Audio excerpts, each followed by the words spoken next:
Yo, what's going on, ladies and gents? It's your boy Savvy Clips back again with another Fortnite Battle Royale video. This is going to be the second edition of Savvy Tricks. Hope you guys enjoyed the first episode. If you haven't watched it already, go ahead and check out my channel and let me know what you think about that. And for this video, we're going to be doing pretty much the exact same thing. I'm just going to be going through my thought process, my step-by-step procedure on how I deliver these L's. So here we go. This is actually a pretty intense sequence you guys are about to see right here. I thought this was a perfect example of just staying calm and making smart decisions.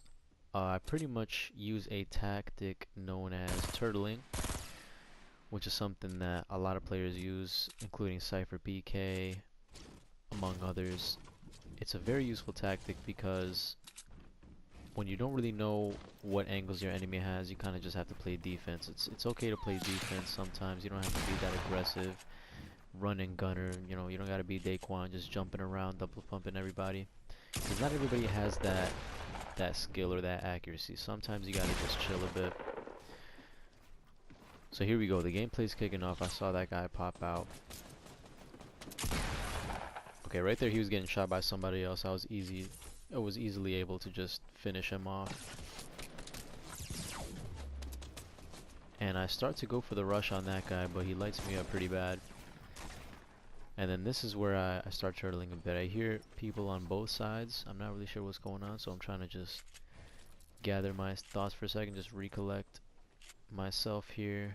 So I'm just chilling, not really engaging anybody. I'm trying to let them do their thing and pop out at a better time. So I'm still just chilling, using my headphones. This is also a big tip. If you don't have gaming headphones, what are you doing? Honestly, it's like audio is so important in this game. You absolutely need that. Okay, so I go for the rush here because I figure he's distracted and probably stop paying attention to me. Get the high ground on him. And we start getting shot down by the other players, so the opponent that I was originally fighting with, he goes for the other guy. Wins the shotgun fight. I land a clean shot on him, so I know he's probably not that much health. Took off a decent chunk.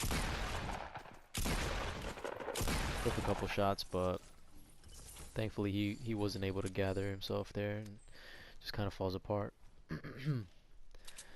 So that was that engagement, and it would have went totally different if I just was really aggressive and just running around. I probably would have got wrecked, but I played defense, just chilled back for a second, and was able to be the last man standing in that little area. It was like I think four different players that converged right there, so that's a win in itself. But we do still want to take the big win, so we're healing up here, recuperating a bit. And the circle's closing. This is obviously not the full gameplay I'm showing you guys. This is pretty much the second half of the game. And we're waiting for the next circle. We're waiting to see where we want to position ourselves.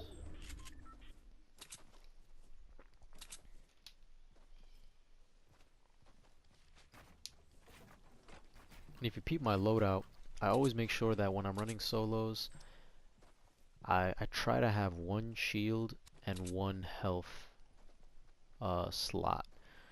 If I found an RPG though, I probably would have dedicated that to the health one, because obviously your shield is gonna go out first. And I'm a builder, you know, I usually am able to react to enemy shots fast enough to where they aren't able to start taking down my health. And that's why I prioritize the shield slot. Also, it takes way less time to pop shields in a fight, so they're more useful that way. Most people won't let you pull off a 10-second heal in the middle of a fight. So here I'm looking around and I think I heard an enemy. Yeah, I hear an enemy nearby, so I start building. I'm trying to identify where he's at exactly. Still don't know where he's at, and I find him right there, and that's where I start to actually engage on him. Use the ramp for cover to dodge the majority of your shots right there. Notice that even before... Oh, hold on. Here's another fight. I'll talk about it in a second. Okay. I go straight for the high ground because I know he's pushing me. Get a nice clean shot there. Keep building up because he's trying to get that high ground. So we got him super weak. So now I'm getting really aggressive. I don't want this guy to get a chance to even breathe. He's obviously gonna try to pop shields or something like that, so I want to keep the pressure on him. He's doing the double ramps, and this is a tactic I like to do. Just go on the side of their ramp, and you have the angle to shoot their ramp down, but I figure he's probably gonna start shooting at me, so I make a wall right there. Try to take it down, but he actually jumps down with me. We both exchange a little bit of shots and come out with a nice shot right there. And what I was gonna say earlier was, it's good that it's good to build until you know where your enemy is, and that's when you can actually start engaging. If you don't have a clue where your enemy is, just as a rule of thumb, just make that one by one around you until you can locate your enemy, because you obviously don't want to get shot. You should be playing to take as little damage as possible. So yeah, you don't want to let your enemy get any free shots on you. You don't know what kind of loot they have. They might not be able to give you shields or give you health or anything like that, so you want to make sure you take as little damage as possible. Here I'm just getting aggressive. This is just me being me, just jump nonchalantly. You'll see I'm home. Boom. Knock that guy down. He didn't even see it coming, man. It's amazing the kind of stuff you can still pull off in this game. Most people are smarter than that guy, though. I don't recommend using that tactic. That was just me having a bit of fun. But yeah, that was just run and gun right there. So I'm taking some pop shots at these guys. Bloom isn't really on my side, though. I think I only hit this guy like twice right there. But I have the best position. I'm pretty much at the highest point.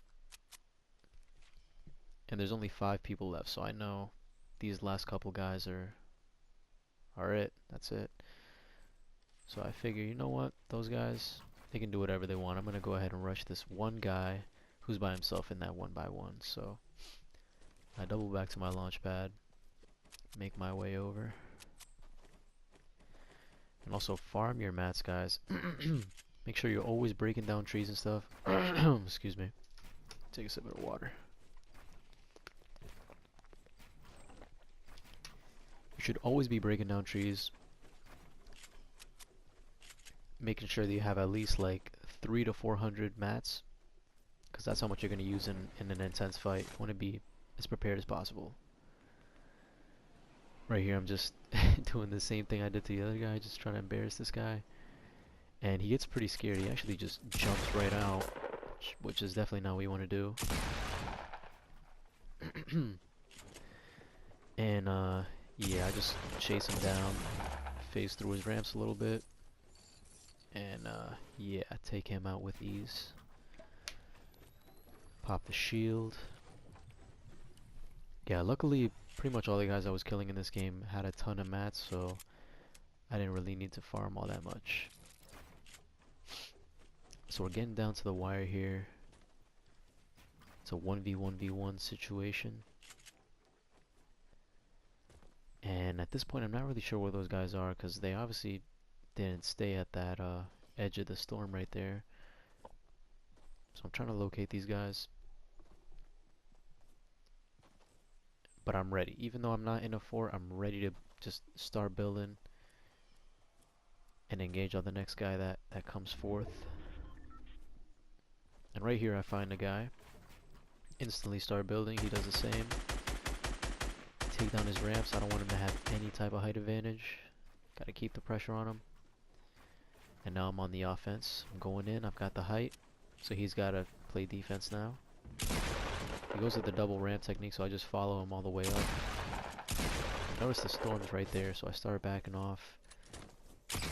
And yeah, he I don't even know what happened right there. I guess he took fall damage, and then the storm finished him off. This guy goes for the sick play that I be doing to people, and he gets rejected.